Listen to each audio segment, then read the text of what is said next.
Bonjour à tous.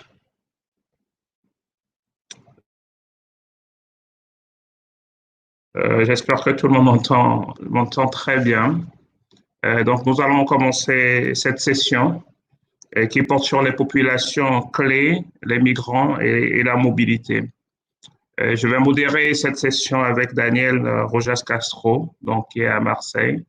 Donc, moi-même, je me présente Didier Kouevi, donc je suis professeur de santé publique à l'université de Lomé. Donc, au cours de cette session, nous allons avoir 5 communications et cela nous permettra de faire un tour d'horizon sur les populations les plus affectées par le VIH. Juste pour rappeler qu'on sait aujourd'hui que 80% des nouvelles infections vont survenir chez les populations clés et leurs partenaires en dehors de l'Afrique et même en Afrique où la transmission du VIH est essentiellement hétérosexuels.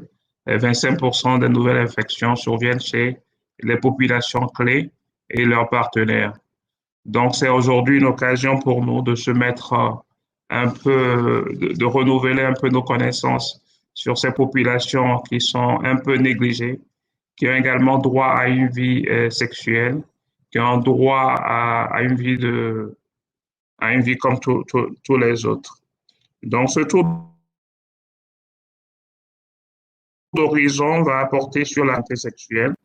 Et également, nous allons travailler un peu sur les résultats du projet COMSM. Et ce qui serait aussi intéressant, c'est que nous allons parler des handicapés. Donc, sans plus tarder, nous allons donc laisser faire la première communication. Et cette première communication, je regarde rapidement le programme pour ne pas être en déphasage parce qu'il y a plusieurs écrans à ouvrir à la fois. Donc, la première communication, c'est Diane, le riche de Paris, qui va nous faire une communication sur l'accès aux soins des personnes trans. Et Diane, vous avez la parole.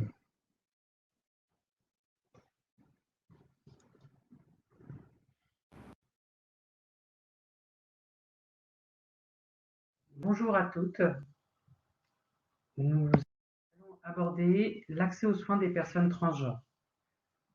Voici le plan, comment on va aborder ce point.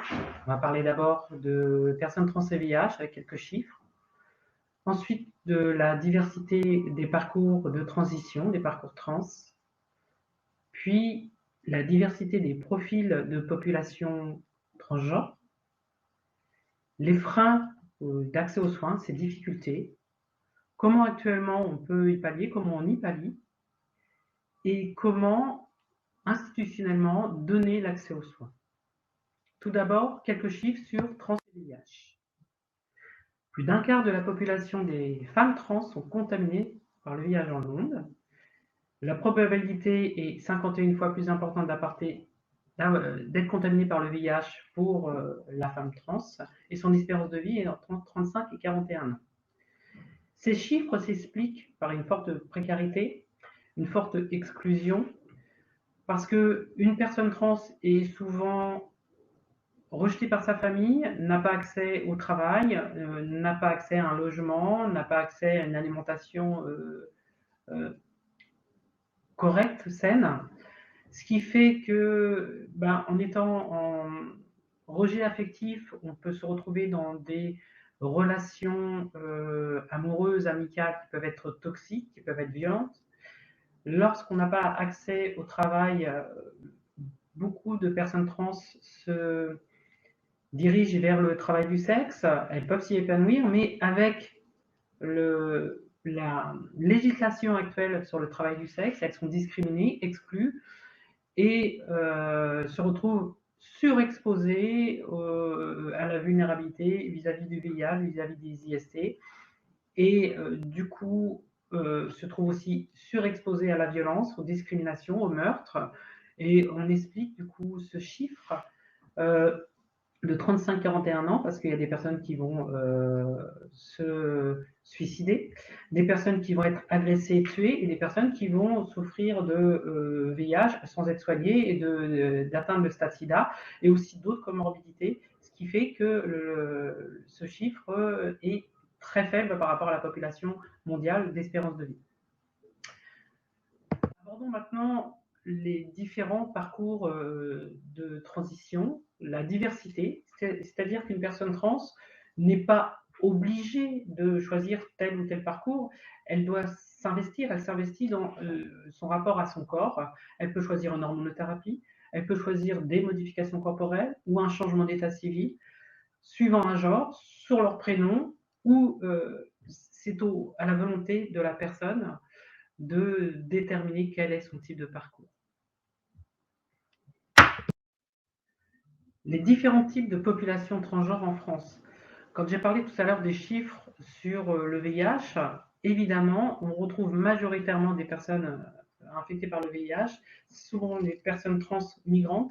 Elles sont faiblement scolarisées, elles sont surexposées au risque, elles n'ont pas de papier, elles ne sont pas régularisées, ce qui fait qu'elles se retrouvent très exposées, comme j'ai expliqué tout à l'heure. Il y a une population trans en France qui est complètement intégrée, scolarisée, donc on ne voit pas dans les associations. Elles ont les connaissances des droits, donc elles vont pouvoir savoir se servir de ces connaissances pour avancer dans leur parcours, même si, pour toute la population transgenre, il y aura la discrimination liée à l'identité de genre, il y aura la discrimination liée au mégenrage, systématiquement. Ce mégenrage, c'est ne pas appeler la personne par son genre vécu. C'est-à-dire que vous avez en face de vous Madame Durand, et si vous l'appelez Monsieur Durand, ça s'appelle le mégenrage. C'est une discrimination, c'est une violence faite pour les personnes trans, c'est la non-reconnaissance de leur identité. Les difficultés d'accès aux soins. Donc, comme vous voyez, il y a plusieurs difficultés, et suivant le profil de la personne, son profil social, son profil, ses origines, sa situation, ben, elle aura plus ou moins d'accès aux soins. La barrière de la langue, ben, ça concerne les personnes transmigrantes, le manque de couverture sociale aussi, le manque de situation régulière, mais toutes les personnes trans au démarrage n'auront pas de papier d'identité conforme à leur genre vécu, ce qui va entraîner une discrimination parce que le fait de se trouver mégenré, de devoir expliquer son intimité, sa vie à une personne pour n'importe quelle démarche, va te donner un frein. C'est-à-dire que d'aller voir un médecin, on va aller chercher un médecin qui soit sensibilisé à la question de transidentité, et si on n'en trouve pas, on va ne pas vouloir se soigner, préférer se débrouiller par soi-même plutôt que de souffrir de ce mégenrage, de cette méconnaissance et abandonner le soin, tout simplement. De plus, lorsque on est une personne trans, par rapport à la population cisgenre, par rapport à la population classique, eh ben, on a très peu d'accès aux postes à responsabilité. Il y a très peu de personnes transgenres, ça vient au fur et à mesure, notamment aux États-Unis, mais par rapport à la population, c'est très peu par rapport au niveau des États-Unis, mais ça vient au fur et à mesure. Au fur et à mesure, on retrouve des personnes transgenres dans des postes à responsabilité, mais en France, déjà, ce n'est pas encore le cas, et on est très facilement exclu, et ça s'explique par quand on fait un parcours de transition, on se retrouve très souvent, comme il est long, comme c'est difficile aussi d'avoir les papiers, ça prend du temps, et ben on se retrouve souvent sans logement, sans travail, sans activité salariale, donc il y a un décrochage social très fort, et ça entraîne, c'est l'effet boule de neige, le fait d'avoir un décrochage social fait que, eh bien, on se retrouve sans travail, exclu, donc on va pas, le soin de notre santé ne vient pas notre priorité, et c'est une chaîne comme ça qui avance lentement pour de descendre au niveau de l'échelle sociale. Alors comment on fait actuellement pour pallier à ce manque de soins? Eh bien, je prends l'exemple type dans une association que je connais bien, Acceptez Transgenre, dont je suis membre, ce qui a été créé depuis la naissance de l'association en 2010, et là où c'en est maintenant en 2020, donc au bout de 10 ans, il y a un pôle social qui permet d'aider pour les personnes migrantes, les CMU, les changements d'état civil, sur les factures, c'est les ouvertures de compte, des aides au logement, etc. Donc ce pôle social, il est là pour aider dans toutes ces problématiques. Un pôle de santé qui regroupe la partie lutte contre le VIH et les IST, ce qu'on appelle la prévention diversifiée, donc l'accès au TASP pour les personnes séropositives, l'accès à la PrEP, en collaboration avec un hôpital, avec un SMIC et avec un CEGID, où on raccourcit les parcours. Il est aussi fait un aller vers, c'est-à-dire qu'on va sur les lieux où vivent les personnes, où elles ont leur activité, pour leur proposer ça. Et puis, au local, des orientations vers un parcours de transition suivant la volonté de la personne concernée. C'est-à-dire qu'on propose ce qui existe, on dit voilà, il existe ça, ça, et c'est la personne qui va choisir vers où elle désire s'orienter, tout simplement. En sachant que pour l'instant, il n'y a pas une grande diversité, on espère qu'il y aura beaucoup plus de diversité. Les associations sont en train de travailler dessus pour casser ce qui existe actuellement pour avoir beaucoup plus de choix. C'est-à-dire que pour l'instant, c'est très très limité, suivant le choix de la personne. Donc ça, c'est un travail qui est fait et j'y reviendrai beaucoup plus tard. Un pôle juridique parce que la majeure partie des personnes trans, 80% environ, ont subi de la discrimination et des agressions verbales et physiques, ça allant jusqu'au meurtre. Hein, le meurtre de Jessica, il y a plus de 2 ans maintenant, et le meurtre de Vanessa il y a plus de 2 ans, et le meurtre de Jessica cette année. Donc, le pôle juridique permet d'accompagner, de diriger, d'assister vers des avocats qui sont sensibilisés à ces questions. Et un pôle communication qui est essentiel à mes yeux, qui permet d'avoir un lien social avec des activités sportives, de la natation, du volley, des activités culturelles, des visites dans des musées, des activités festives, des soirées d'anniversaire, des soirées diverses, qui permettent de garder ce lien social, parce qu'il y a quand même un abandon affectif et on a besoin de ce lien social beaucoup plus fort et vers des personnes qui nous comprennent. Dans les centres de santé, pour pallier au manque d'accès aux soins, être formé à la transidentité, donc connaître ces questions, ne pas avoir des questions invasives, etc. Et aussi avoir des propositions médicales, sociales, englobant les besoins en santé des personnes transgenres. Par exemple, dans certains centres de santé, hôpitaux, il y a un dermatologue qui va être sensibilisé aux problèmes de maladies concernant les injections de silicone pour certaines personnes trans, et puis aussi avoir des adresses vers des psychologues, des proctologues, mais aussi endocrinos, chirurgiens, qui permettent de garder ce lien de confiance, ce lien social, d'avoir une continuité pour que la personne n'abandonne pas parce qu'elle a subi une discrimination, et de pouvoir être accompagnée en permanence. Voilà comment on peut pallier, comment on pallie d'ailleurs actuellement ce qui est fait et ce qu'on préconise qu'il soit fait actuellement, là, au niveau social, au niveau de la société civile et la société des personnels de santé. Maintenant, il y a des choses à faire au niveau institutionnel qui permettent d'accélérer, de faciliter les accès aux soins, et j'y viens maintenant. Eh bien, la première des choses, ça c'est des réflexions que j'ai pu avoir via nos expériences, les expériences dans les associations, les expériences de vie, de témoignages des personnes. Le changement d'état civil sur un simple déclaratif, un simple acte déclaratif à l'officier d'état civil. Car actuellement, depuis 2016, il y a une loi, une législation qui existe, où l'on doit prouver notre identité, notre genre, qui l'on est.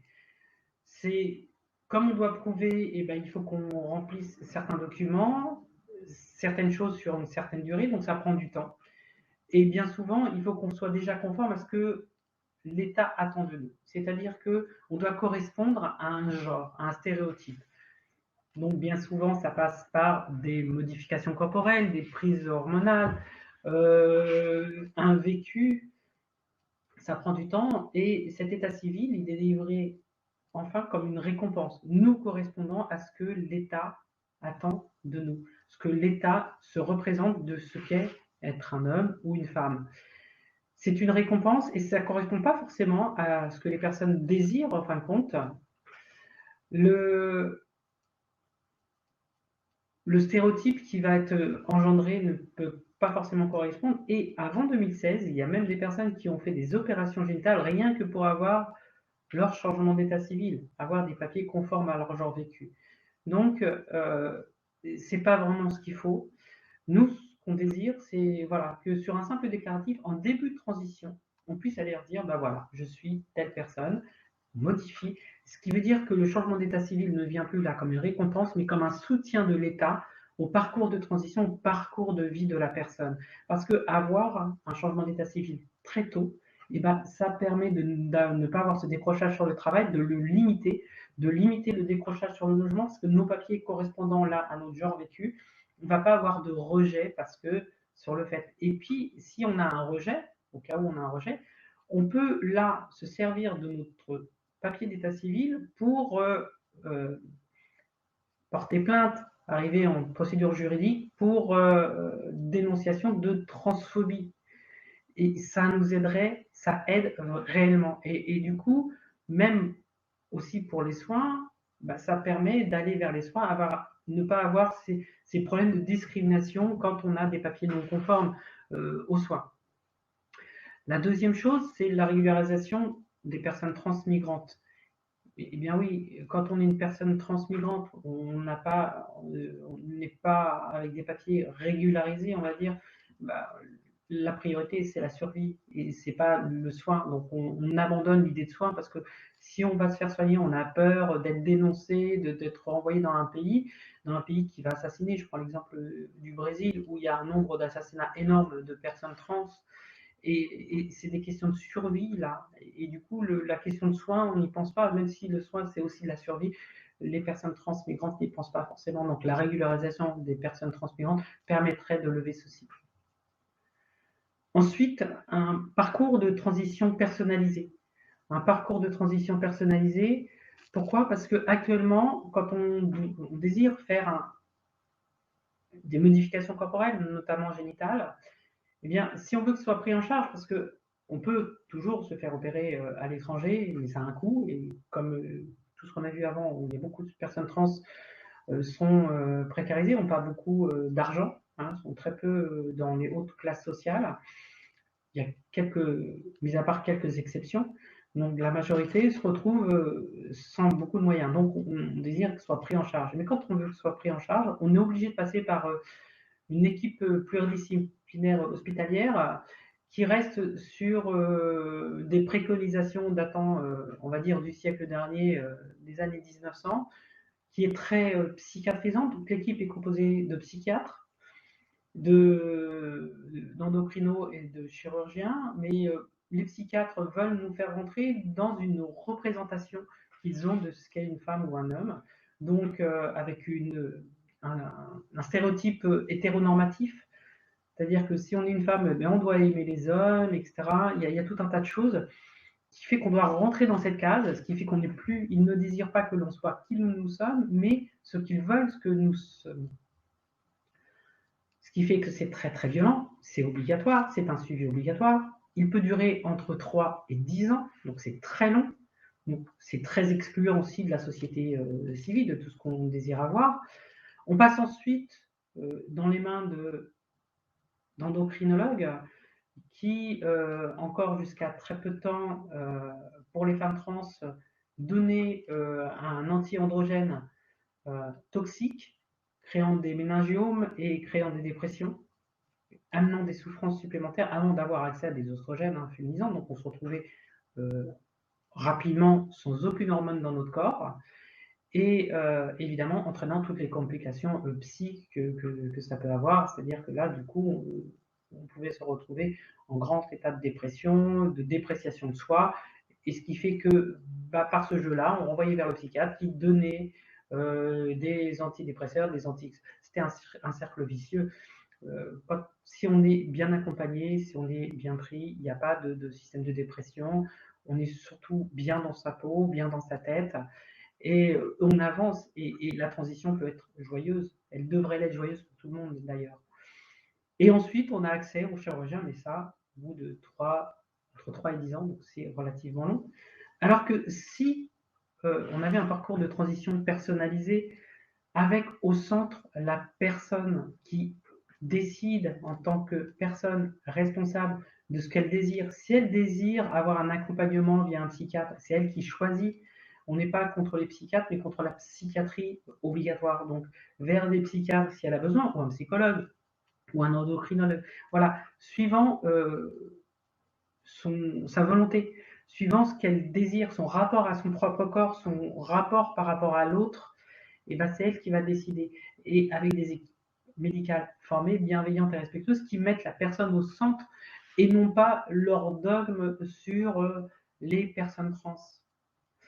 Donc ça, c'est qui permettrait facilement d'avoir un accès aux soins. On sait très bien que quand il y a un climat de confiance, on va aller plus facilement dans l'accès aux soins. Combien de personnes trans ont arrêté leur parcours de transition parce qu'elles ne supportaient pas euh, ce parcours imposé, dicté. Ensuite, une formation sur la transidentité pour les personnes qui accueillent les personnes transgenres.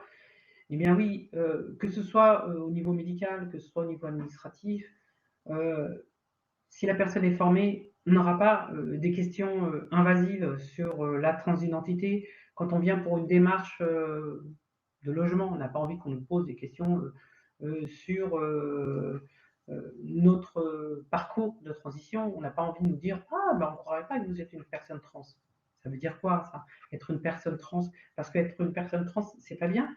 Donc il y a ça pour vraiment voir, surtout par rapport à l'histoire qu'on peut avoir. Donc, quand elles sont formées, elles ont l'histoire de la transidentité et elles voient, les personnes comprennent pourquoi il y a des choses qu'on ne peut pas, qu'on ne supporte pas.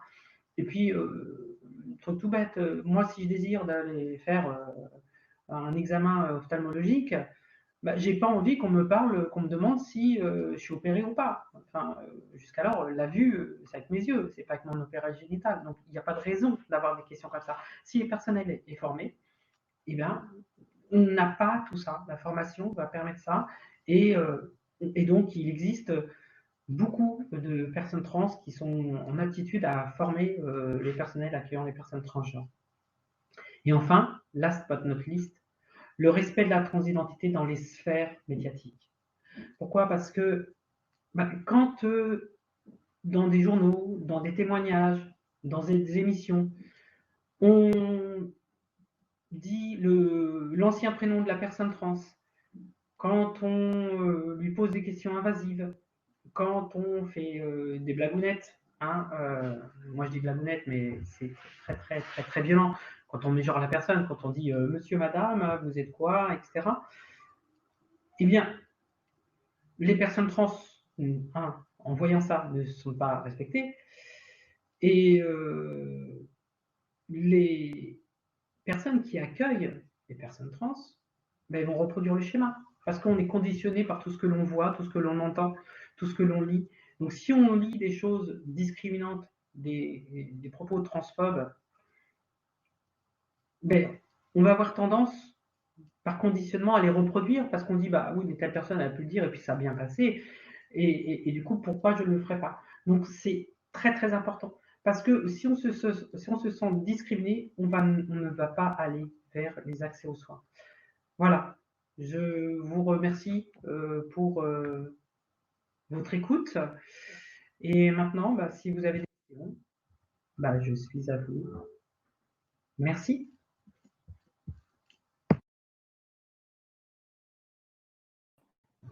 OK, merci beaucoup à Diane Rich pour cette présentation. Je pense nous avons des questions que nous allons faire passer après les trois séries de présentations. Sans plus tarder, donc je vais laisser maintenant la parole à Daouda Diouf pour nous parler des populations invisibles aux populations clés. Daouda, si vous êtes là, vous avez la parole. Merci.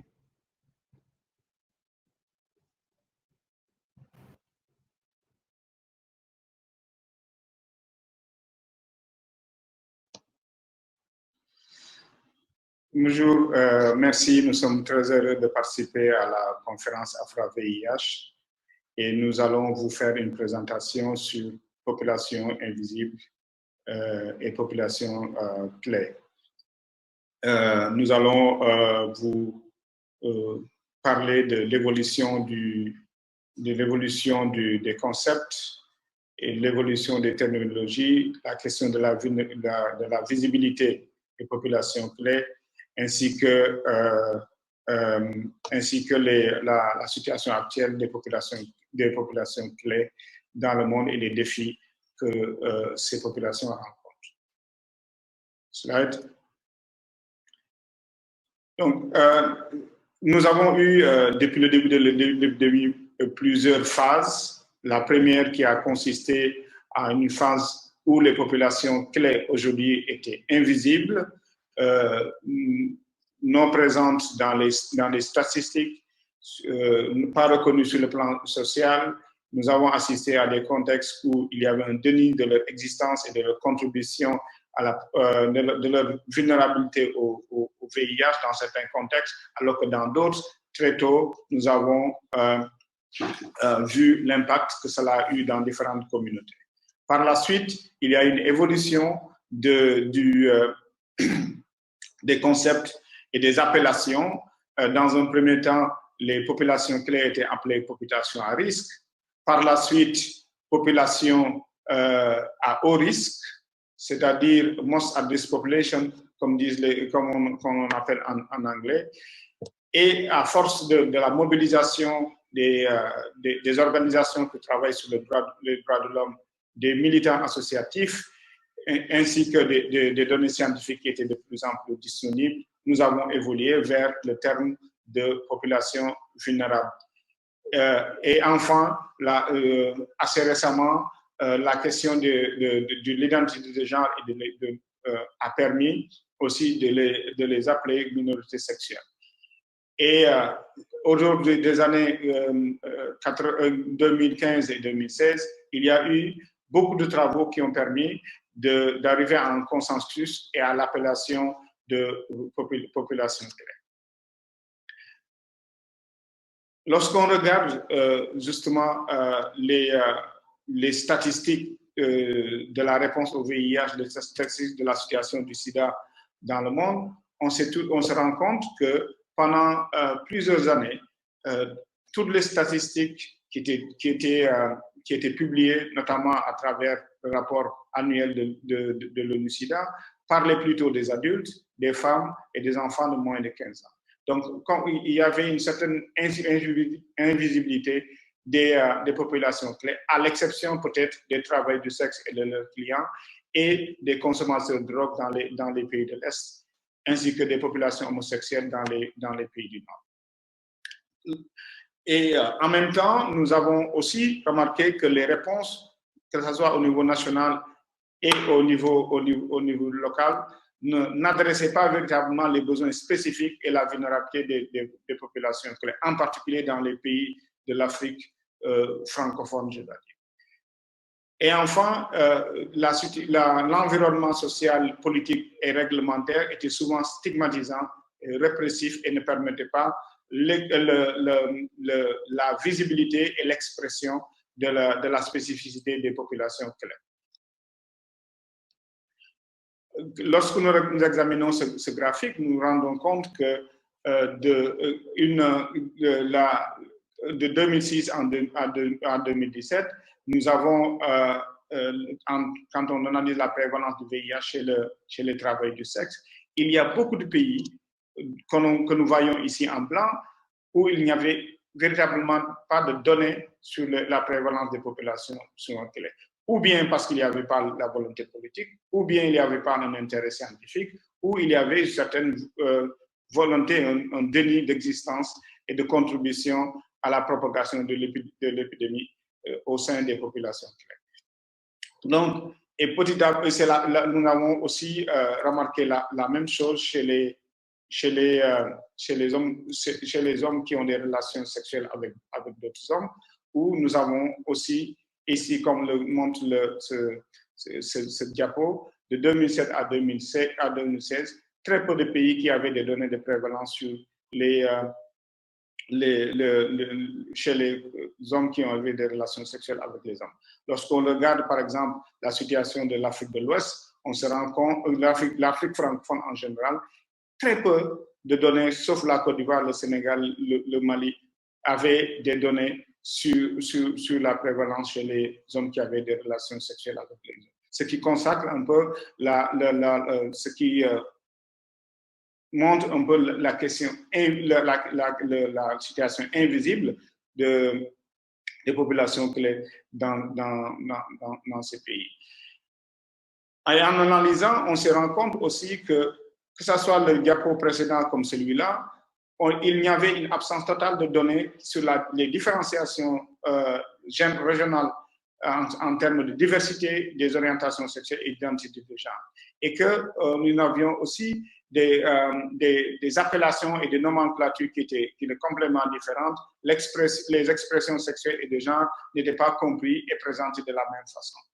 Ce qui demeure constant, c'est que dans la plupart des pays, et en particulier les pays francophones, nous avions quand même de gros problèmes d'acceptation de l'existence des populations clés, et le réseau social et culturel était quelque chose que l'on voyait presque dans la plupart des pays.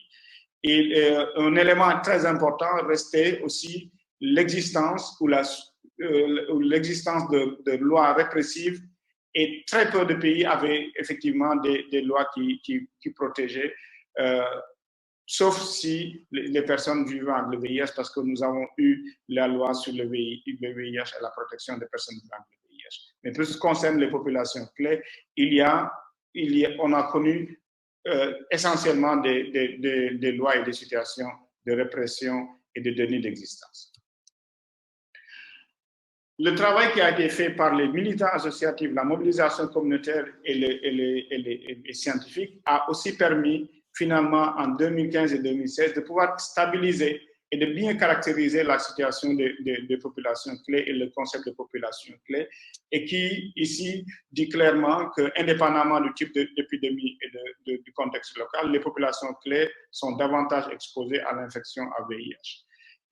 On relève aussi dans cette définition, dans cette compréhension des populations clés, le caractère lié au réseau social, à la discrimination, aux violences et au harcèlement qui sont exercées sur les populations clés dans leur ensemble, l'existence de lois et de politiques répressives et qui encouragent la discrimination, tout cela ayant une conséquence directe sur l'accès de ces populations clés aux services de santé. Et ce que l'on a aussi constaté, c'est l'existence parfois d'un environnement très discriminant contre les populations clés, même dans les structures sanitaires. Ce qui a été aussi très intéressant, c'est qu'on a réussi à mettre un certain nombre de catégories de populations parmi les populations clés, celles-là qui répondaient justement aux différentes caractérisations dont je viens de parler. Ce sont les professionnels du sexe et leurs clients, ce sont les hommes qui ont des relations sexuelles avec les hommes, ce sont les trans, les consommateurs de drogue et les personnes qui sont privées de liberté ou dans des environnements, dans des environnements confinés. Cette définition n'est pas restée seulement à l'échelle de définition, elle a permis de faire des avancées sur le plan programmatique. Mais une chose qui est intéressante à regarder, c'est que finalement, quand on retourne en arrière, on se rend compte aussi à travers une étude qui a été faite en 2018 par Enda Santé, l'équipe de Stéphane Barral, de professeur Koumba Touré Khan, et ainsi que les collègues de Bristol et de Imperial College. On s'est rendu compte à travers ce travail de modélisation et d'études sur les fractions attribuables à différentes populations que les populations clés ont véritablement toujours contribué d'une certaine façon à la transmission du VIH dans les pays, même si cela n'a pas été rendu visible ou reconnu. Au Sénégal, entre 1995, 2005 et 2015, cela a été étudié et vous pouvez voir ici la contribution et la fraction attribuable de la fraction attribuable au MSM, les hommes qui ont des relations sexuelles avec les hommes, et travail du sexe et les personnes et les couples hétérosexuels. Vous pouvez voir en quoi c'est intéressant et la situation des MSM avec une fraction assez importante ainsi que celle des travailleurs du sexe mérite notre attention. Toujours en analysant les données actuelles sur la vulnérabilité des populations que l'on constate de plus en plus accrue en regardant la situation de l'Afrique de l'Ouest et du Centre, qui est la région qui nous intéresse dans cette présentation, on constate quand même que près de 70% des nouvelles infections surviennent chez les populations. 19% chez les hommes, chez les travailleurs du sexe, 27% chez les clients des travailleurs du sexe. Il y a 21% chez les hommes qui ont des relations sexuelles avec les hommes et 2% chez les consommateurs de drogue. Je dois rappeler que chez les consommateurs de drogue, il n'y a que quelques pays où nous avons des données qui sont disponibles. Mais un travail important a été fait par la NCS dans le cadre du programme PARECO et qui nous a permis d'avoir des données de prévalence dans un certain nombre de pays. Lorsque nous regardons aussi à droite, nous voyons les prévalences extrêmement importantes, en particulier chez les travailleurs du sexe et les homosexuels que l'on voit ici tout à fait à droite.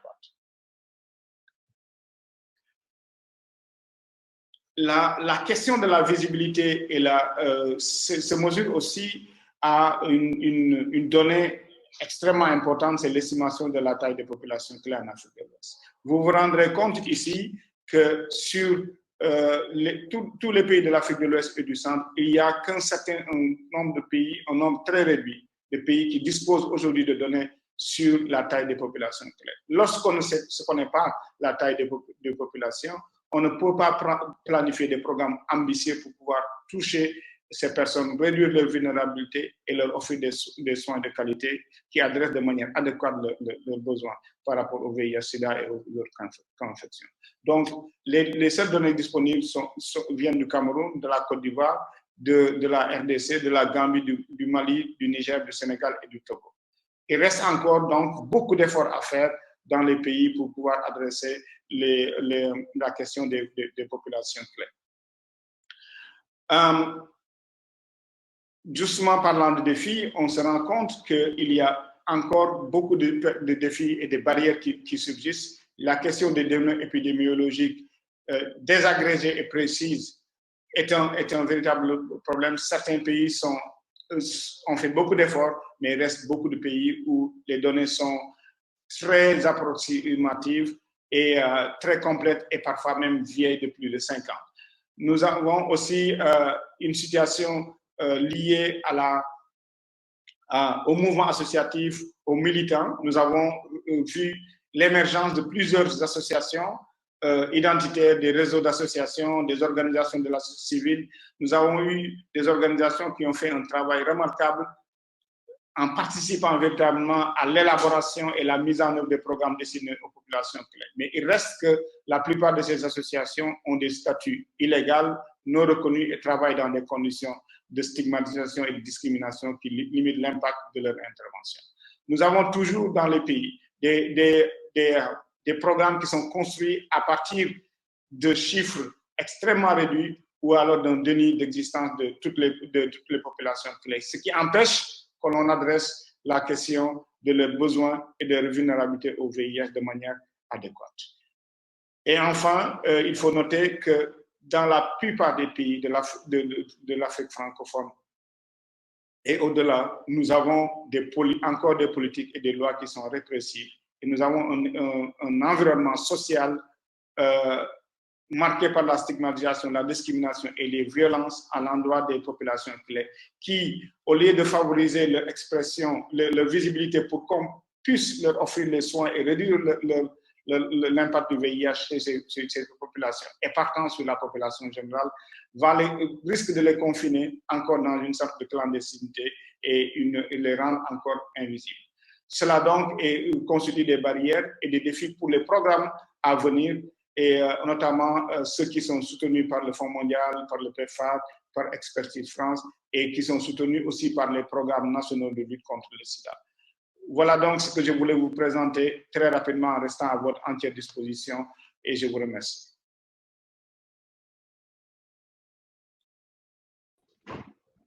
Merci beaucoup. Donc, nous remercions vraiment Daouda Diouf pour cette brillante présentation. Et je crois que vous avez des questions pour lui que nous allons essayer de lui transmettre tout à l'heure. Et je voudrais inviter tous les auditeurs, tous les participants, nous envoyer les questions pour que nous puissions entamer la session de questions-réponses juste après cette présentation. Troisième présentation porte sur la prévention en santé sexuelle pour les migrants primo-arrivants. Et ça sera Nicolas Vigné qui nous fera cette présentation. Merci également de commencer à bien noter les questions. Nicolas, you have la parole, s'il te plaît.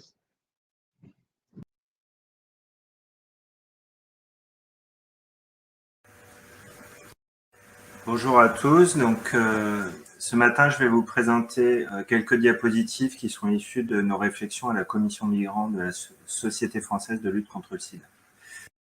Donc, tout d'abord, les populations migrantes ou les populations immigrées sont diverses et ont des visages multiples. Donc, il est difficile d'en dresser une approche unique au risque de réduire les problématiques. Cependant, une part importante des migrants primo-arrivants fait face à une situation de précarité financière et administrative après leur arrivée, qui les expose à des situations de vulnérabilité sexuelle, en particulier pour les femmes, pour les personnes isolées et pour les exilés.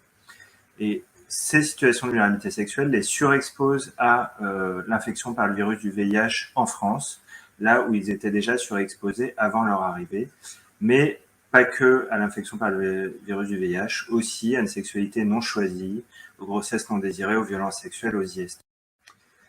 Donc, pour mémoire, ces résultats un peu clés de l'enquête ANRS Parcours qui avait démontré que durant ces années après l'arrivée où les personnes étaient sans titre de séjour ou sans logement ou sans ressources, il y avait plus souvent des relations occasionnelles, transactionnelles et ou forcées qui elles-mêmes étaient directement corrélées au risque de s'infecter par le virus du VIH en France après la migration, et que cette infection sur le territoire français concernait près d'une personne immigrée originaire d'Afrique subsaharienne vivant en Île-de-France sur deux. Donc, dans la même enquête, si on regarde d'un point de vue un petit peu historique pour les femmes, on voit que les rapports forcés sont fréquents, qu'ils sont souvent un mode d'entrée dans la sexualité, qui sont fréquents dans les pays d'origine, et pour les personnes ayant acquis le VIH en France, que souvent il y a eu des situations de violence sexuelle également sur le territoire français après la migration, et majoritairement dans les premières années après la migration. Je partage avec vous rapidement les résultats de ce travail réalisé par France Terre d'Asile auprès des femmes demandeuses d'asile et réfugiées en France, qui a essayé de recenser à travers des entretiens leur expérience les facteurs de risque de violence, parmi lesquels les conditions d'accueil insuffisantes et précaires, donc ce qui rejoint les résultats un peu plus épidémiologiques ou démographiques de parcours, avoir dormi à la rue, la précarité administrative et économique, les difficultés d'adaptation au pays d'accueil, les difficultés à être protégés, etc. Et ce qui les amène à nous faire des recommandations de bonnes pratiques, à savoir assurer un hébergement adéquat et sûr pour toute personne demandeuse d'asile, documenter de manière systématique les violences subies, agir sous forme d'informations à destination des femmes sur les violences, leurs droits et les ressources existantes, créer des espaces pour échanger sur les violences entre les femmes, systématiser les actions de protection face aux actes de violence et former les acteurs et travailler et outiller le réseau. Donc, je reviens sur Parcours juste pour dire un mot des hommes qu'il ne faut pas oublier dans cette logique de vulnérabilité sexuelle ou de surexposition au VIH après l'arrivée. Donc, comme vous le voyez, les hommes qui ont acquis le VIH en France ont plus souvent eu des relations occasionnelles, eu recours à une sexualité tarifée avec des travailleuses ou des travailleurs du sexe et eu des relations concomitantes. Donc, on voit que la problématique peut être un petit peu différente parce que ces relations sexuelles arrivent un peu plus tard après l'arrivée, quand justement, financièrement, ça va un peu mieux. Mais il faut aussi qu'on travaille avec les hommes sur la santé.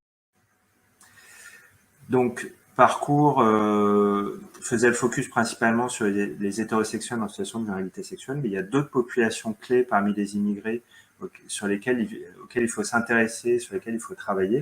Donc, on n'a pas le temps de rentrer dans un détail très précis de tout, mais pour les citer, les hommes ayant les rapports sexuels avec des hommes afro-caribéens ou d'autres origines migratoires, les travailleurs et travailleuses du sexe immigrés, notamment ceux victimes de la traite, les personnes transsexuelles immigrées, notamment celles qui sont en situation de travail du sexe, les femmes et les hommes en situation de vulnérabilité sexuelle dont on a parlé, les hommes et les femmes qui ont un multipartenariat sexuel, qui s'inscrivent ou pas dans un contexte de vulnérabilité sexuelle, les partenaires des personnes vivant avec le VIH sur lesquels on peut essayer d'agir à notre niveau en tant que professionnels de la santé, accompagnant les personnes vivant avec le VIH, les hommes et les femmes migrants à l'occasion d'un retour au pays, les personnes migrantes exposées ou ayant vécu des violences sexuelles.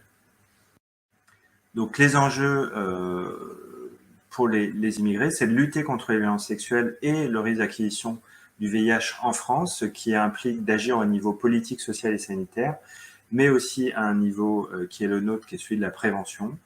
La question du genre, des difficultés financières, administratives et d'hébergement et l'isolement social sont au cœur des problématiques. Et donc, au-delà de l'indispensable accompagnement social, il faut qu'on réfléchisse sur la place des outils de la prévention diversifiée pour inventer un nouveau modèle de réduction des risques sexuels pour les migrants en France dans une approche globale médico-psychosociale.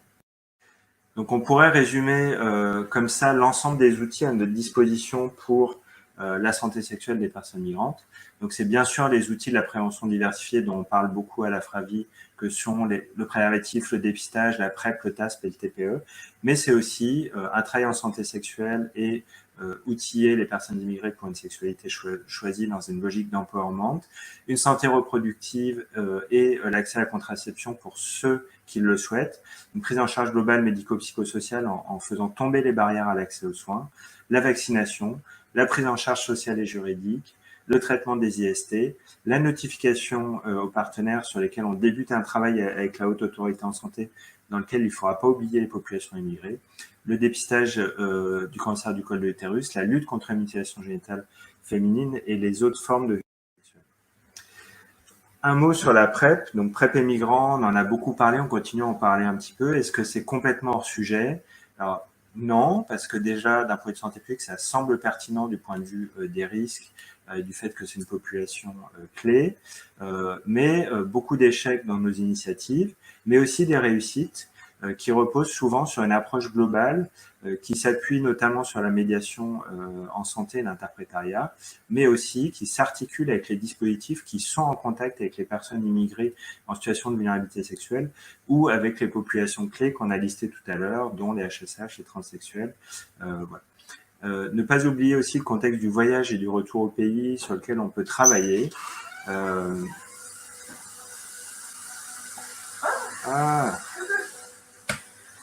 Bon. Donc, en résumé, à quelle occasion peut-on parler de santé sexuelle avec les populations immigrées? Eh bien, un peu partout et tout le temps, et en particulier en consultation de médecine générale, dans les permanences d'accès aux soins de santé où sont présents les personnes en situation de précarité, dans les CGID, les centres de planning, les centres de vaccination, en infectiologie, en gynécologie, en urologie, mais aussi au pourtour de la périnatalité, aux mamans, futures mamans et aux futurs papas, pour prévenir la PTME, mais aussi la contamination des mères pendant la grossesse, et au moins une fois par an chez les personnes originaires des pays de forte endémie du VIH. Donc, quelques questions qui peuvent être systématiquement posées pour dépister les violences sexuelles. Avez-vous déjà été victime de violences sexuelles? Êtes-vous ou avez-vous été marié? Si oui, était-ce votre décision ou celle de votre famille? Vous êtes-vous déjà senti forcé à avoir un rapport sexuel? Avez-vous toujours choisi vos partenaires sexuels ou cela vous a-t-il été imposé? Et si une situation de violence est verbalisée, et en particulier si elle a eu lieu en France et que la personne souhaite donner suite, ne pas hésiter à donner le numéro d'aide, le 3919, ou si un dépôt de plainte est souhaité par la victime, accompagner ou contacter la gendarmerie ou les unités médico-judiciaires hospitalières qui peuvent aussi être d'une aide précieuse. Un mot sur les mutilations sexuelles féminines ou mutilations génitales féminines. Donc, c'est des actes qui sont assez fréquents dans un certain nombre de pays du monde, et en particulier en Afrique subsaharienne, mais aussi en Indonésie. Et donc, il faut savoir aborder le sujet si les personnes que vous accompagnez sont originaires de ces pays, en ouvrant le dialogue, en posant la question. Il y a plusieurs manières d'en parler. Avoir été coupé en bas, etc. Et donc, le but, c'est pas d'imposer, d'être intrusif, mais d'entrouvrir le dialogue. Et si la femme concernée saisit l'opportunité du dialogue et souhaite en parler, et bien avoir un échange, voir s'il y a une souffrance qui est associée, des complications physiques, psychologiques, sexuelles, et si la femme le souhaite, on peut l'orienter vers des consultations spécialisées qui prennent en charge et qui accompagnent de manière pluridisciplinaire les femmes victimes de mutilations génitales féminines. Donc, en résumé, on n'a pas eu le temps de parler de tout, mais quels sont les thèmes qu'on peut aborder en termes de santé sexuelle au cours d'une consultation avec une personne issue de l'immigration? Donc, c'est évidemment variable en fonction du contexte, de l'origine, du temps après l'immigration. Mais il faut d'abord parler de sexualité, donc de plaisir, de satisfaction, de sexualité choisie, de sentiments, aborder la vie conjugale, voir comment ça se passe, poser les questions systématiques sur les violences, sur les mutilations sexuelles féminines pour les femmes originaires des pays concernés par cette pratique traditionnelle. Bien sûr, la santé reproductive, le désir d'enfant, éventuellement le souhait d'avoir une contraception, le dépistage des IST, du VIH, des hépatites et leur prévention diversifiée, aborder, informer sur l'existence de la PrEP, du TPE et du TASP, et si jamais la personne est intéressée à aller plus loin pour un suivi et pourquoi pas une prescription de la PrEP. Et ne pas hésiter aussi à solliciter des consultations de sexologie spécialisées qui commencent à émerger et qui, avec certains sexologues qui ont une expérience auprès de ce public, qui peut être d'une aide précieuse, notamment pour les personnes ayant vécu des violences ou été victimes des mutilations génitales, qui peuvent avoir besoin d'un accompagnement plus sur le long cours pour réaborder leur sexualité plus sereinement. Donc, en conclusion, la santé sexuelle des personnes issues de l'immigration est un enjeu de santé publique aux multiples facettes. La vulnérabilité sexuelle est un sujet qu'il est possible d'aborder si on se donne le temps et que l'on crée un cadre propice. Il y a un intérêt d'une approche de prévention globale sur un temps pour aborder l'ensemble des questions de prévention et pas seulement la santé sexuelle. Et la PrEP est faisable pour les personnes migrantes. J'ai pas eu le temps de détailler les différentes initiatives qui existent, mais on a plusieurs collègues qui ont expérimenté des initiatives et qui ont réussi à atteindre certaines populations clés, comme les travailleuses du sexe, les HSH étrangers, les hétérosexuels, multipartenaires ou en situation de vulnérabilité sexuelle, par exemple en médecine générale ou en PASS. Et donc, bien sûr, il y a des freins, mais la preuve du concept a été faite, et donc il faut que les chorédies, que les acteurs de la santé sexuelle, que les infectiologues, que les associations s'outillent et pour atteindre l'information et pourquoi pas la prescription de la PrEP pour ceux qui le souhaiteraient. Voilà, je vous remercie pour votre attention et on est disponible à la SFLS pour échanger avec l'ensemble des personnes intéressées sur ces thématiques. Merci beaucoup Nicolas Vignier. Donc, nous allons sûrement passer à la session de questions-réponses. Je crois que Daouda est là. Nicolas, est-ce que Nicolas est là? Diane est là, super. Donc, tout le monde est là. Il manque seulement une seule personne, je crois. C'est ça? Ah, super. Allez, Nicolas est là. Super. C'est génial. Merci pour vos présentations. Vraiment, c'était des présentations excellentes. Donc, nous allons passer à la session des questions-réponses. Nous avons, comme c'est Nicolas qui a fini, je vais commencer par ta question qui s'adresse à Diane, c'est ça? Donc, Diane, Nicolas voulait savoir pourquoi les transgenres ont souvent recours au travail du sexe. Est-ce qu'il y a une explication à cela? Sa deuxième question était de savoir pourquoi on retrouve beaucoup de transgenres originaires d'Amérique du Sud. Est-ce que tu as des éléments de réponse à ces deux questions de Nicolas? Oui, bonjour. Alors, les réponses, les données, elles sont pour moi évidentes. C'est-à-dire qu'on a des personnes transgenres qui vont être exclues du monde du travail, qui vont être hyper discriminées. Ça, c'est le premier point. Donc, quelle solution pour survivre? première chose. Et deuxième chose, une personne transgenre, c'est le fantasme masculin. C'est-à-dire qu'il y a un stéréotype, c'est un objet sexuel, ce qui fait que les personnes transgenres vont inverser le paradigme et vont se servir de ce fantasme, de cette discrimination, pour pouvoir vivre. Quand il n'y avait pas de pénalisation au niveau du travail du sexe, etc., elles arrivaient à remonter toute cette descente, j'ai du mal avec ce mot aujourd'hui, toute cette descente sociale, ben, elles vont remonter en se servant de ça pour effectuer un travail du sexe, pouvoir s'épanouir et avoir de l'argent et après revenir, en fin de compte, dans le monde du travail, surtout le temps de pouvoir faire un parcours de transition classique. Donc ça, c'est la première chose. Donc énormément de personnes trans parce qu'elles ne peuvent pas suivre d'études. Hein. Souvent, il y a beaucoup pour les personnes trans, notamment migrantes, ben, elles sont exclues, elles n'ont pas accès à la formation, au travail, elles n'ont pas de logement et elles payent en plus des surloyers. C'est-à-dire quand elles trouvent un bailleur, elles doivent répondre à des violences, à des surloyers parce que, bah, attendez, je vous permets de vous héberger, donc vous payez un peu plus cher. Hein. Donc, obligé de trouver un travail, de gagner de l'argent assez rapidement. Et comme il y a un marché, hein, il y a un marché des personnes trans, il y a énormément de fantasmes. Ça, c'est le premier point. Deuxièmement, sur les personnes d'Amérique latine. Il y a deux raisons pourquoi on trouve beaucoup en Europe.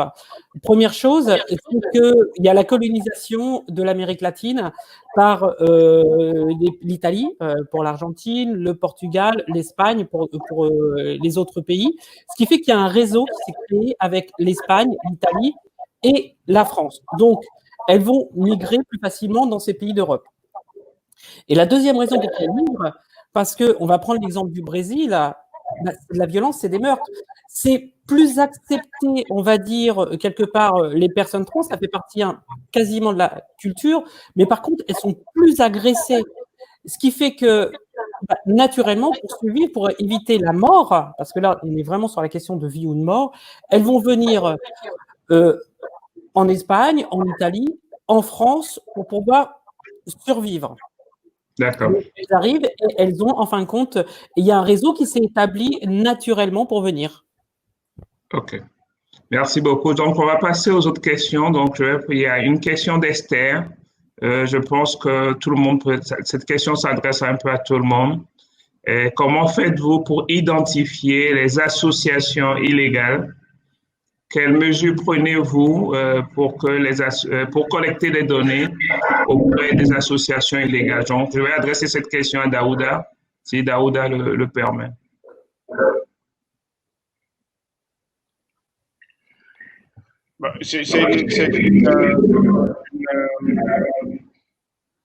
C'est une question très difficile à la fois parce que si on est dans un contexte où le statut et l'orientation sexuelle de la personne est illégale, on a souvent des personnes qui sont dans la clandestinité. Mais à travers les programmes de lutte contre le sida, on a justement réussi à mieux apprécier la vulnérabilité de ces personnes et à travers les associations et les organisations de la société civile qui travaillent justement avec les couches les plus vulnérables, on arrive à pouvoir identifier les personnes, à leur offrir des services dans les conditions qui préservent leur sécurité. Et également, je pense que les données scientifiques qui deviennent de plus en plus disponibles ont aussi permis à beaucoup de gouvernements de se rendre compte de l'importance aussi de pouvoir identifier et travailler avec ces personnes. Mais il reste que dans la plupart des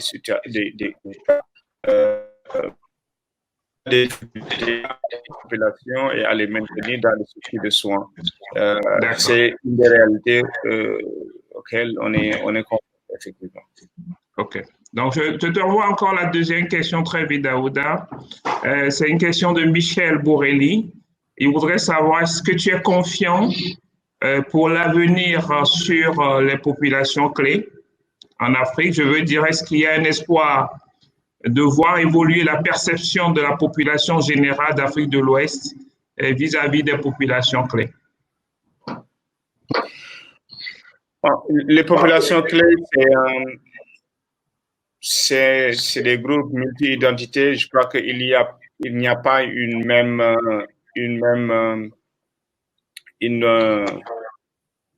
appréciation sur toutes les catégories. Il y a des catégories qui sont beaucoup plus stigmatisées que d'autres.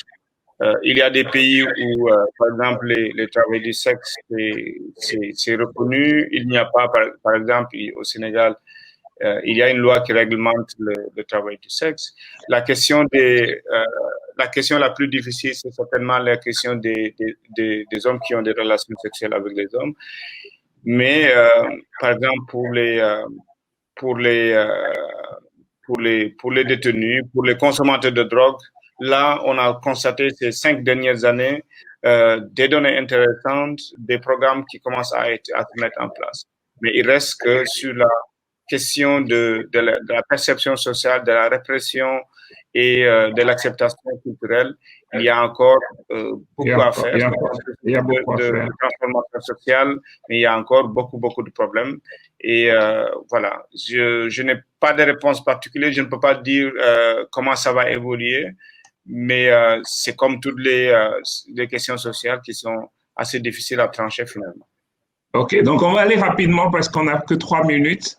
Et donc, il y a une dernière question de Joseph qui dit, dans une majorité d'études épidémiologiques menées en Afrique, les identités sexuelles de genre sont abordées à partir des catégories LGBT, c'est-à-dire pensées dans les pays du Nord. Est-ce qu'on ne devrait-on pas avoir plus souvent recours à une terminologie locale?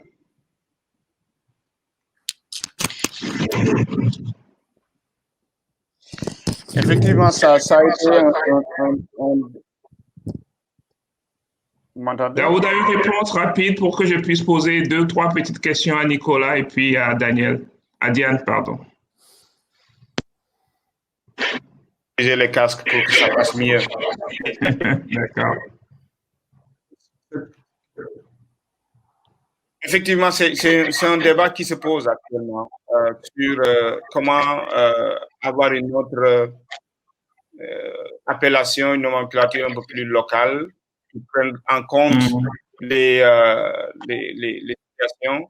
Mais c'est peut-être un débat qui se soulève pas avec une certaine envergure, peut-être une certaine profondeur, mais ce serait peut-être intéressant de le poser et surtout d'en discuter avec les différents acteurs de la lutte contre le sida, les associations, pour voir si une appellation différente apporterait quelque chose. Personnellement, j'ai pas d'avis tranché là-dessus. C'est un débat qui a nouvellement été soulevé. Je crois qu'on gagnerait à l'approfondir. Merci beaucoup. Donc, une question rapide à Nicolas. Nicolas, est-ce que tu ne penses pas qu'il y a vraiment un décalage ou un déphasage entre des constats que vous avez faits chez les primo-arrivants et les recommandations? De quelles recommandations vous pensez? De lutte contre le VIH, vous voulez dire? Non. Par exemple, le fait pour les primo-arrivants, de les héberger alors qu'on sait très bien que ça ne va pas se faire compte tenu d'organisation de l'accueil. Voilà. Ah oui, oui, très clairement, il y a un énorme décalage entre les recommandations des sociétés savantes, associatives, etc., sur l'accueil des personnes migrantes en Europe et la réalité de terrain qui est que les moyens sont insuffisants, à commencer par le logement social qui est complètement saturé, qui permet pas de mettre à l'abri les personnes migrantes en situation de précarité, y compris celles qui sont en situation régulière, notamment les demandeurs d'asile qui sont censés être la partie protégée de l'immigration dans la logique politique actuelle en France, en tout cas. Même les demandeurs d'asile, on n'arrive plus à les mettre à l'abri. Alors, je vous parle pas des personnes en situation irrégulière, en situation de travail du sexe, etc., quoi. Donc, on est très loin du compte. Ouais. D'accord, OK. De toute façon, en tout cas, merci beaucoup. On a beaucoup d'autres questions. Et Daniela, je pense que tu voulais poser une question rapide. Si je te... Oui, très rapide. Oui, je voulais demander à Diane de nous faire un petit retour sur cette formation transidentité. Je voulais savoir comment le personnel reçoit cette formation, s'il y a des freins à les recevoir aussi, au niveau de la etc. formation, on a déjà fait avec Acceptess, j'ai formé les personnels juridiques de la ville de Paris. Et la première session, on a fait 6 sessions différentes. L'accueil a été au départ, il y a des personnes qui étaient renvoyées. Alors, il y a les assistantes sociaux, les assistantes sociales, assistantes sociales dans les commissariats, les avocats du barreau de Paris sont venus, etc. Donc, ils avaient une soif de savoir. Et au départ, on disait il faut être bienveillant. On dit mais de toute façon, on est forcément bienveillant quand on accueille.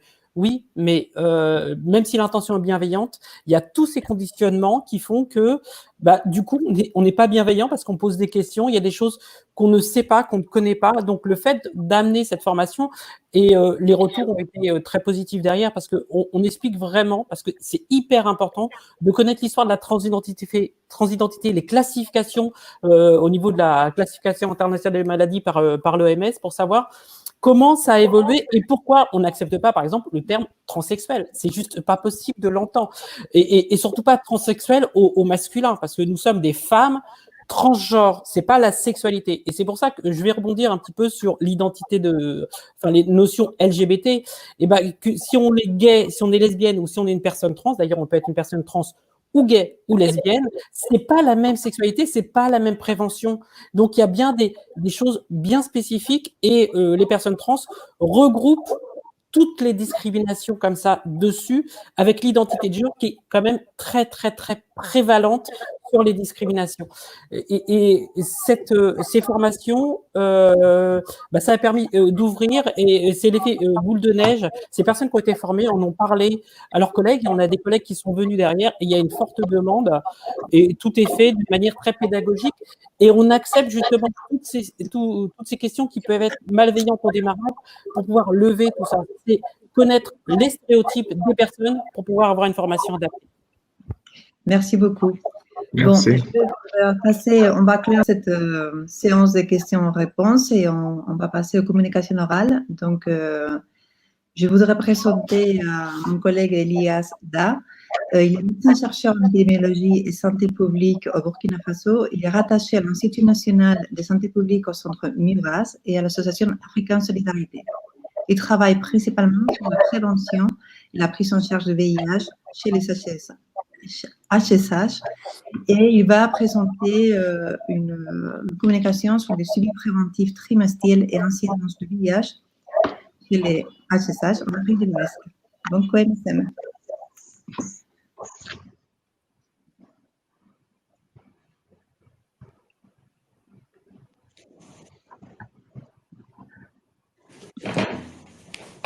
Bonjour à tous, je suis Tertiro Elias Da. Tous les co-auteurs donc listés ici se joignent à moi pour vous présenter notre travail qui est issu donc de la cohorte COMSM ANRS 12324 expertise français qui s'intitule Suivi préventif trimestriel et incidence de l'infection du VIH de l'infection par le VIH chez les hommes qui ont des rapports sexuels avec d'autres hommes en Afrique de l'Ouest. Donc, pour commencer, il faut dire que les hommes qui ont des relations sexuelles avec d'autres hommes en Afrique de l'Ouest ont un risque élevé d'acquisition et de transmission de l'infection par le VIH. En témoignent donc les prévalences qui sont élevées, qui sont de l'ordre de 10 à 20% dans cette population contre 1 à 3% en population générale. En témoignent également donc des incidences élevées. En 2013, donc, le contrat d'initiation du projet COMSM trouvait une incidence de 5% personnes année. Et on note aussi des comportements et des pratiques sexuelles à risque très élevées, donc très prévalentes dans cette population, notamment le multipartenariat sexuel et la bisexualité. Il faut dire que les hommes aussi qui ont des relations sexuelles avec d'autres hommes en Afrique de l'Ouest vivent dans un contexte social fortement stigmatisé, avec une discrimination très marquée, et que donc le contexte juridique est particulièrement très difficile. Il est marqué par une pénalisation des rapports sexuels entre personnes de même sexe. Et très souvent, même s'il n'y a pas de texte de loi spécifique qui pénalise donc ces relations sexuelles, les forces de l'ordre sont parfois amenées donc à utiliser des textes de loi non spécifiques tels que donc l'atteinte aux mœurs ou à la pudeur publique. Et enfin, il faut dire que le contexte de l'Afrique de l'Ouest est marqué donc par une offre de services et de soins mal adaptés, parfois inexistantes pour donc les HSH, ce qui crée un accès limité aux soins et aux services de santé.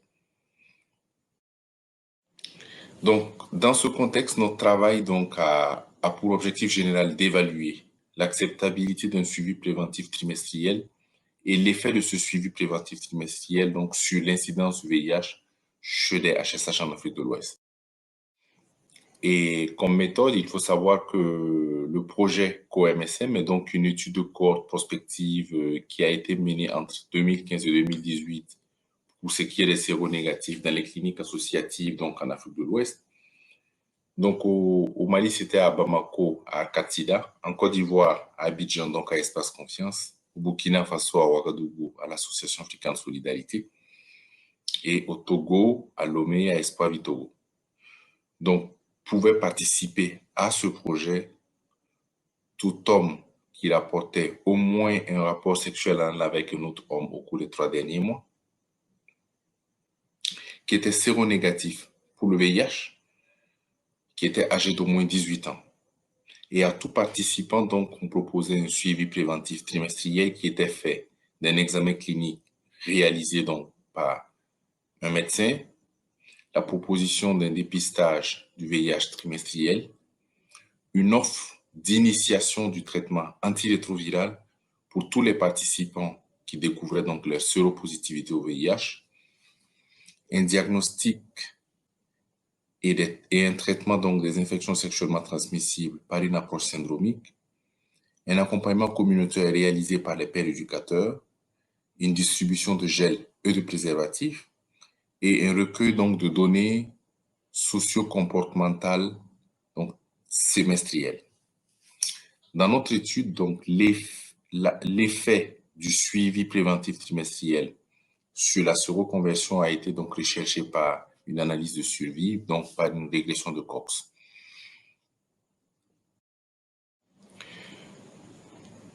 En termes de résultats, quelles sont donc les caractéristiques des participants, donc des HSH séronégatifs à l'inclusion qui participent à notre étude? De façon globale, sur tous les sites, on avait 618 participants et spécifiquement, on avait 249 participants à Bamako, 133 à Abidjan, 121 à Ouagadougou et 115 à Lomé. Donc, la médiane d'âge des participants était d'environ 24 ans et on retrouvait 61,5% qui avaient un niveau d'éducation moins que le supérieur. Globalement, à 82% environ, les participants se déclaraient être des célibataires et on avait environ 34% de participants qui disaient ne pas utiliser de façon systématique le préservatif, donc lors du rapport sexuel anal réceptif au cours des 6 derniers mois. Et pour ce qui était du sexe anal insertif au cours des 6 derniers mois, on avait environ donc 30% des participants qui disaient ne pas l'utiliser de façon systématique. En ce qui concerne le sexe transactionnel, on a environ 31,6%, donc 32% environ, qui disaient donc recevoir parfois ou toujours de l'argent en échange de sexe ou recevoir autre chose avec un partenaire sexuel. Et environ 12% des participants disaient donner de l'argent ou quelque chose d'autre en échange de sexe au cours des 6 derniers mois, donc avec parfois ou toujours avec un partenaire sexuel. Pour ce qui est de la durée médiane de participation, de suivi, pardon. Donc, globalement, on avait 20 mois de suivi pour l'ensemble des participants. À Bamako, on avait 26,9 mois, donc environ 27 mois. À Abidjan, 24 mois. À Ouagadougou, 17,3 et à Lomé, donc 15,8 mois. Pour ce qui est du résultat de l'observance globale au suivi trimestriel. Donc, globalement, on avait 3 cas des visites, un peu plus de 3 cas des visites, 76,5% des visites qui avaient été réalisées. Et quand on regardait donc ces visites dans le détail, au cours du suivi, on voyait qu'il y avait une tendance donc à une décroissance significative entre le 3e mois et le 30e mois. Lorsque l'on regarde donc l'observance globale au suivi trimestriel de façon spécifique par site, on voit que l'observance globale, elle était d'environ 87,3% à Lomé, 78,9% à Bamako, 73,2% à Ouagadougou et 66,8% à Abidjan. Et quand on regarde dans le détail, au cours du suivi, on voit que donc, la décroissance elle est significative à Bamako avec un test de liquide de tendance qui est donc inférieur à 5% à Bamako et à Abidjan. Par contre, donc, la tendance n'est pas du tout significative pour ce qui est de Ouagadougou et Lomé. Pour ce qui est de l'incidence du VIH, donc au cours des 20 mois de suivi, on a observé 78 séroconversions pour un temps de suivi donc en personnes années de 780 donc personnes années, ce qui donne une incidence globale de 10% personnes années. Et spécifiquement à Abidjan, on avait une incidence de 14,4, à Lomé, une incidence de 10,2, à Bamako, une incidence de 9,0 et à Ouagadougou, une incidence de 7,3. Quand on regarde dans le détail un petit peu les facteurs associés dans l'analytique, donc les facteurs qui sont associés à la séroconversion du VIH, on voit que l'observance au suivi trimestriel n'était pas significativement associée. En revanche, on voit plutôt que les participants qui déclarent être mariés ou en union libre avaient donc un risque plus élevé donc de séroconvertis que ceux qui étaient célibataires, divorcés, veufs ou séparés, et que ce risque il était quantifié à 1,95. De la même façon, on voit que les participants qui n'avaient pas d'antécédents de VIH, d'antécédents de dépistage de VIH à l'inclusion, avaient donc un risque 2,19 fois plus élevé que ceux qui avaient un antécédent de dépistage VIH.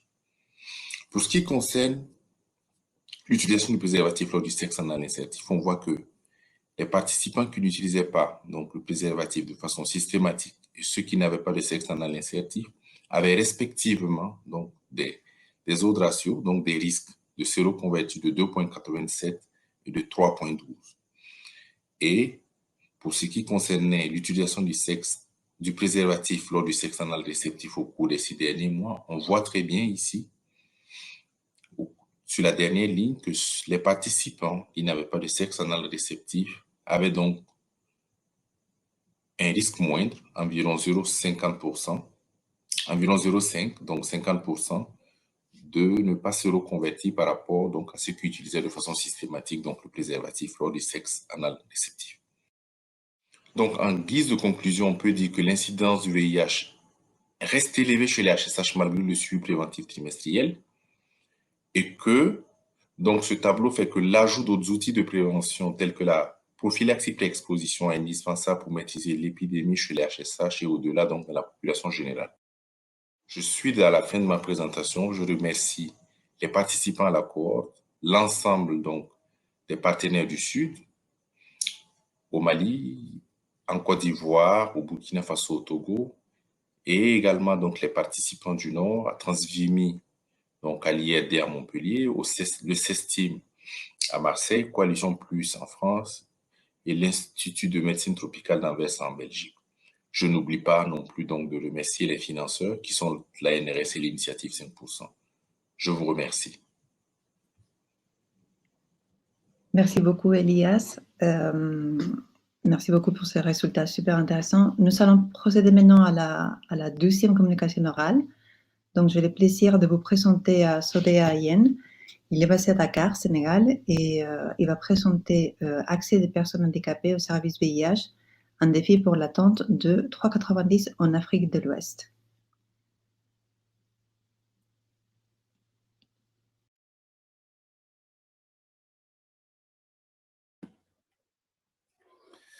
Bonjour à tous et merci beaucoup pour l'intérêt que vous portez à cette communication. Ma communication va porter sur l'accès des personnes handicapées aux services de VIH en Afrique de l'Ouest, qui reste aujourd'hui un défi majeur à atteindre au regard des objectifs ambitieux que les acteurs de lutte contre le VIH s'étaient donnés pour 2020.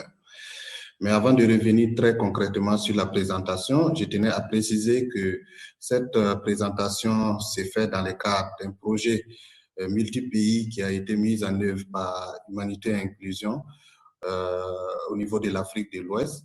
Le projet était dénommé VIH et Handicap et financé par le Fonds mondial.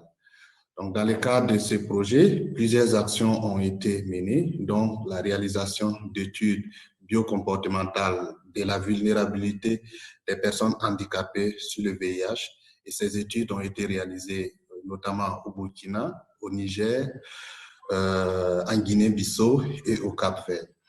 Donc, c'est les différents éléments de ces études que je vais essayer de vous présenter. J'essaie de partager mon écran pour qu'on puisse suivre ensemble la présentation.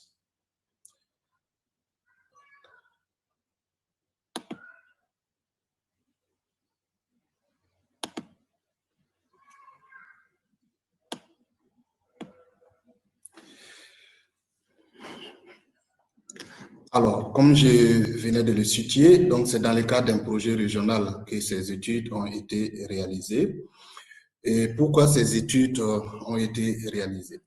L'objectif des études, c'était dans un premier temps d'évaluer la prévalence du VIH au sein des personnes handicapées et également d'apprécier les facteurs socio-comportementaux qui influencent les risques d'infection du VIH dans ce groupe de personnes-là. La finalité de ces études, c'était d'avoir des preuves scientifiques qui allaient orienter et appuyer les actions de plaidoyer dans le cadre de la mise en œuvre du projet. Les études ont été réalisées par plusieurs bureaux d'études, notamment au Burkina et Niger par un seul bureau d'études et des bureaux séparés au Cap-Vert et en Guinée-Bissau. À la suite de ces études, un consultant indépendant, Pierre de Baudra, a été retenu par Humanité et Inclusion pour faire un travail de compilation et de synthèse de toutes ces différentes études afin d'avoir des résultats globaux qu'on pourrait partager. Quelle a été la méthodologie de ces études? La méthodologie a été harmonisée de façon concrète sur l'ensemble des 4 pays, de sorte à avoir une même méthodologie et pour faciliter en tout cas la mise en commun des différentes études. L'étude a été transversale, comportementale et biologique, et un échantillonnage qui a été réalisé pour en tout cas avoir des données assez fiables et assez représentatives. Pour faciliter l'intégration et la prise en compte des personnes handicapées, nous avons utilisé l'outil de Washington Group à travers l'administration des 6 questions clés qui permet en tout cas d'apprécier les niveaux d'incapacité des personnes dans les différents ménages qui ont été identifiés également. Sur le plan qualitatif de l'étude, il s'agissait d'administrer un questionnaire comportemental combiné à la réalisation de dépistage volontaire au VIH. Et sur le plan qualitatif, il s'est agi d'organiser des focus group qui ont été suivis aussi d'entretiens individuels pour approfondir certaines informations et collecter des récits de vie.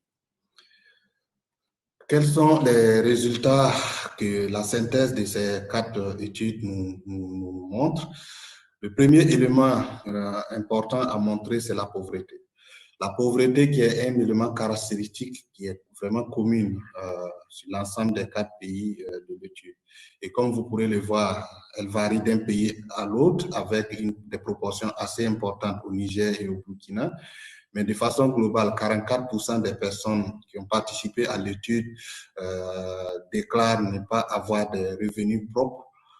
Et également, 66% de ces personnes handicapées ont dû renoncer au recours aux soins par manque de moyens financiers. Donc, on ressort la pauvreté comme un des éléments en termes de vulnérabilité au niveau de ces groupes de personnes handicapées. Le deuxième élément comme résultat qu'on pourrait partager, c'est la prévalence du VIH dans le groupe de personnes handicapées.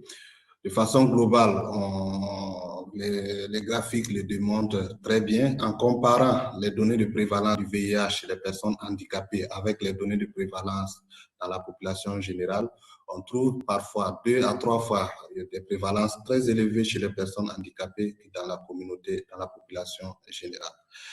Cette forte prévalence est aussi associée à plusieurs facteurs, des facteurs de risque, notamment qui ont été ressortis à travers l'étude, notamment l'exposition des personnes handicapées aux violences sexuelles, à des relations sexuelles à risque, la problématique d'accès au système de soins de façon générale qui est aussi ressorti comme élément dans cette forte prévalence.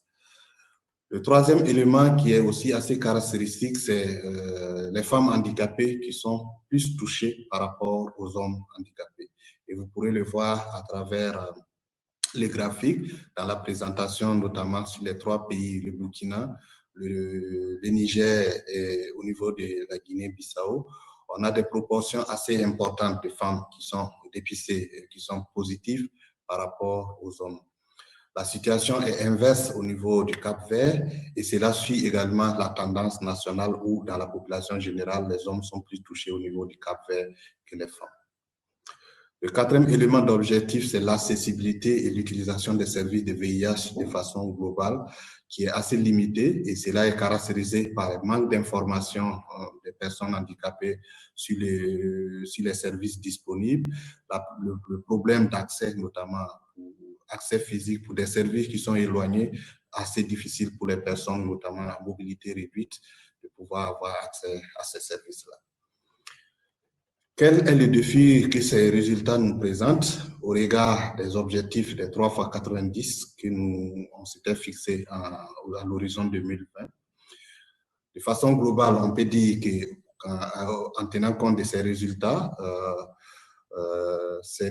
l'atteinte de ces 3x90 est quasi impossible dans cette communauté de personnes handicapées et il s'avère nécessaire de développer des actions efficaces et rapides si on veut les intégrer et qu'ils puissent suivre la dynamique dans le cadre de la lutte contre le VIH. À ces titres, nous proposons une approche à double titre, notamment renforcer les actions de plaidoyer en travaillant dans les pays où, par exemple, les données manquent, à produire des résultats et ensuite travailler en termes de plaidoyer pour permettre l'intégration des personnes handicapées comme groupe vulnérable dans les stratégies nationales de lutte contre le VIH. Et dans un second temps, une fois les plans d'action adoptés, il faudrait travailler à y mettre en œuvre des projets et des actions spécifiques qui permettent en tout cas la mise en œuvre des actions dans les plans pour permettre une prise en compte de ces personnes handicapées dans la stratégie de lutte. Et quelles sont ces actions? On a travaillé, quelles sont les actions possibles qu'on pourrait développer si on souhaite en tout cas atteindre ces résultats. Pour amener 90% des personnes handicapées vivant avec le VIH à connaître les statuts sérologiques, il faut multiplier les occasions de dépistage, aller vers les personnes handicapées, impliquer les organisations des personnes handicapées dans la stratégie de dépistage et de sensibilisation par les pairs. Et notamment, il est indispensable de renforcer les compétences du personnel de santé, mais aussi des autres acteurs communautaires de la lutte sur les questions de handicap dans un premier temps, mais aussi pour faciliter, en tout cas, de réduire la stigmatisation dont sont fait face ces personnes lorsqu'ils se rendent dans les différents services de santé. Ce qui concerne le deuxième résultat, notamment 90% des personnes handicapées vivant avec le VIH sont sous traitement antirétroviraux.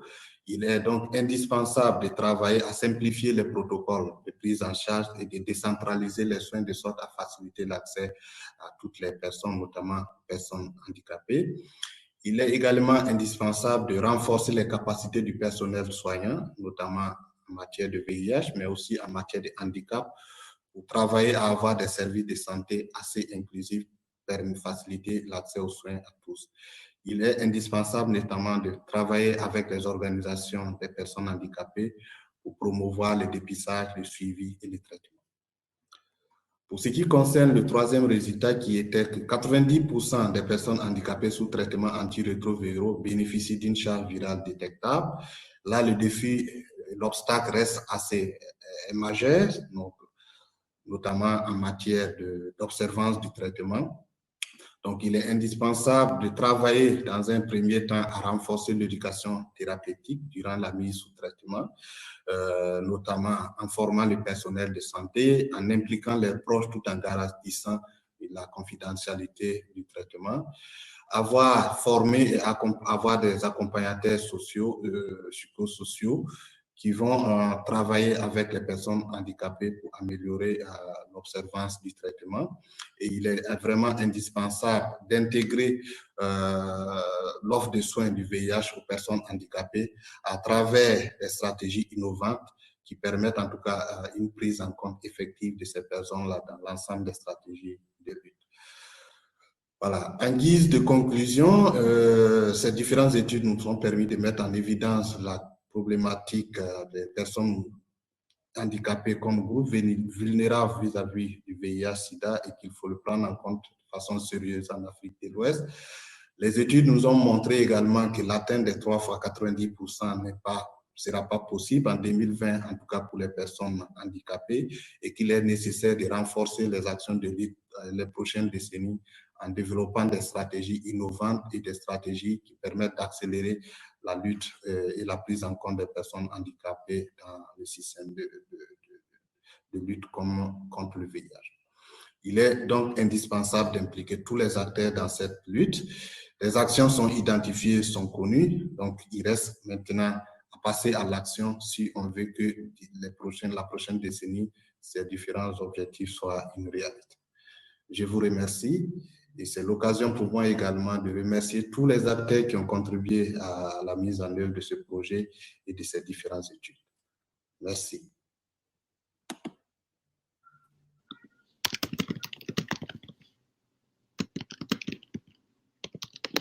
Merci beaucoup. Et nous allons passer maintenant à la séance de questions-réponses. Donc, il faut que les autres participants arrivent dans la salle. Et n'hésitez pas à poser des questions sur le chat. Comme ça, on va avoir un débat passionnant pour les 13 minutes qui restent.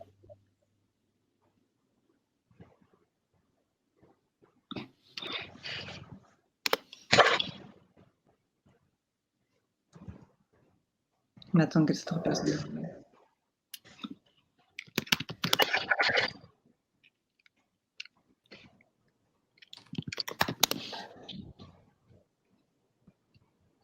Bonjour Elias. Bonjour.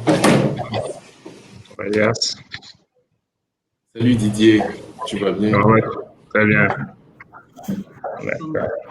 Merci à tous les deux pour la présentation. Et on va passer aux questions. Donc, pour commencer, il avait une question d'Elias pour Sodea. Tu peux commencer, Elias?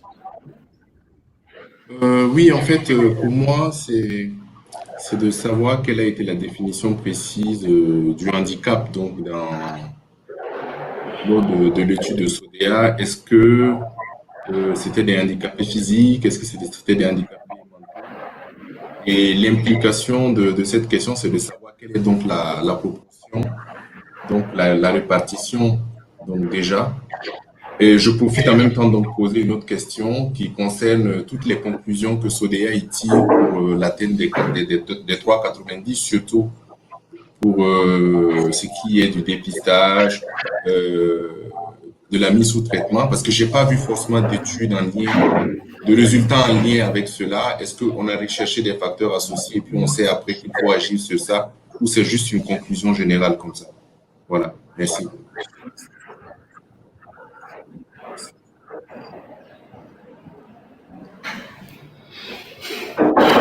Ok. Je peux aller. Merci beaucoup. D'abord, je commence par la première question demandait de préciser le type d'handicap qui a été pris en compte par rapport à l'étude. Et comme je le présentais dans la méthodologie, au fait, au niveau de Humanité et Inclusion, on a un outil qui permet d'identifier les personnes handicapées, pas seulement les personnes handicapées physiques, mais qui permet de prendre en compte tous les types de handicaps, visuel, mental, et aussi en lien avec la mobilité, donc notamment à travers un outil qu'on appelle le Washington Group. Donc l'administration a 6 questions qui permettent de pouvoir identifier en tout cas tous les types de handicaps. Donc à travers cette étude, tous les types de handicaps ont été identifiés à travers l'administration de ces questionnaires du Washington Group pour pouvoir identifier dans les ménages qui étaient concernés pour l'étude, pour prendre en compte tous les aspects des handicaps dans le cadre de l'étude. Voilà. Pour revenir à la question qui concerne la conclusion qu'on a tirée, comme je l'ai dit, après avoir fait, par exemple, tous les dépistages, comme je le précisais, l'objectif vraiment de cette étude, c'était vraiment à but surtout de plaidoyer, permettre vraiment la prise en compte de cette dimension, de ces groupes vulnérables qui, très souvent, dans plusieurs politiques ou stratégies, sont souvent oubliés dans les stratégies de lutte. Donc, ces études nous ont permis de faire des comparaisons avec, par exemple, les prévalences du VIH spécifiques de ces personnes avec les données de prévalence au niveau de la population générale. Et on voit tout de suite les cas et l'importance de prendre en compte ces personnes. Aussi, à travers l'étude, nous avons identifié pas mal de facteurs, notamment des personnes handicapées, où il y a une très grosse proportion de personnes qui, jusque-là, n'avaient pas vraiment toute l'information relative à tout le système de dépistage et tous les services de prise en charge disponibles. Donc, c'est à cela et dans notre logique de plaidoyer qu'on a tiré cette conclusion qui permet en tout cas d'attirer l'attention des décideurs dans toute l'action qu'il faut prendre en compte ces personnes dans les politiques de lutte contre le VIH. Et cela nous a permis, en tout cas, dans le pays où nous avons développé le projet, après l'étude, de travailler avec les autorités sanitaires dans tous les différents pays pour que des actions spécifiques soient dans les plans nationaux de lutte contre le VIH.